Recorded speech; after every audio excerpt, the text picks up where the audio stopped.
بسم اللہ الرحمن الرحیم۔ دیکھتی ہیں آنکھوں، سنتے کانوں، آپ کو گولڈن ہب کی طرف سے السلام علیکم۔ سلطان العارفین حضرت سلطان بہو چند درویشوں کے ہمراہ ڈیرہ غازی خان کی جانب روانہ ہوئے۔ رستہ میں دریائے سندھ کے نزدیک ایک گاؤں چھیری تھا۔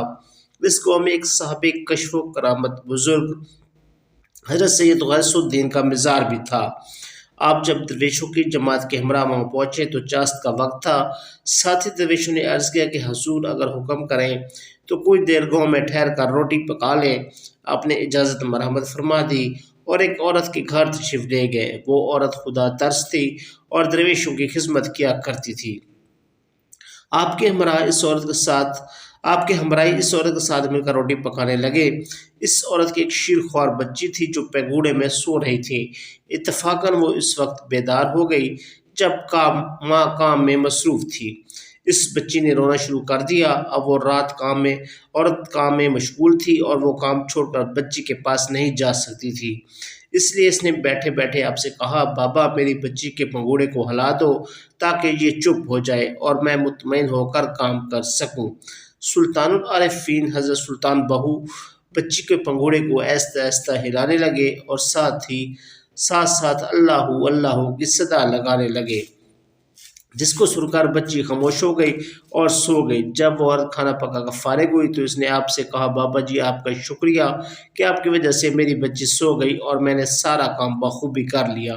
آپ نے فرمایا، ہم نے نہ صرف پنگوڑے کو ہی نہیں ہلایا بلکہ تمہاری بچی کو بھی ہلا دیا اور اسے ایسی جو بچ دی کہ قیامت تک اس میں کوئی کمی نہیں آئے گی بلکہ زیادتی ہی رہے گی۔ اس عورت نے جب سلطان العارفین حضرت سلطان بہو کا فرمان سنا تو اس پر بھی اثر ہوا اور وہ رونا شروع ہو گئی اور پھر اللہ اللہ کا ورد کرتے کرتے آپ کے قدموں میں گر گئی۔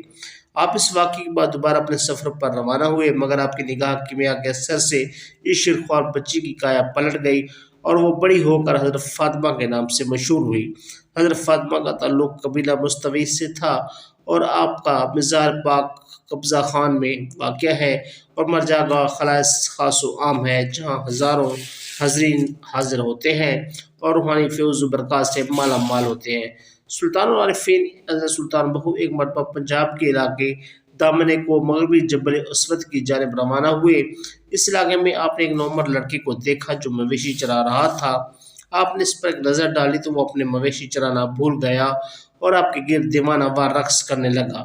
پھر جب آپ نے اس پر دوسری مرتبہ نظر ڈالی تو وہ ہوش میں آ گئے اور آپ دوبارہ سفر پر روانہ ہو گئے۔ آپ ابھی کچھ دور گئے تھے کہ آپ کو اپنے پیچھے آہٹ محسوس ہوئی۔ دیکھا تو وہی لڑکا خاموشی کے ساتھ آپ کے پیچھے پیچھے چلا آ رہا تھا۔ آپ نے فرمایا، جاؤ کام کرو۔ لڑکے نے عرض کیا کہ حضور میرا یہاں کیا کام؟ آپ نے فرمایا، تم اپنے مویشی چراؤ گے، تمہارے بعد ان کا کیا ہوگا؟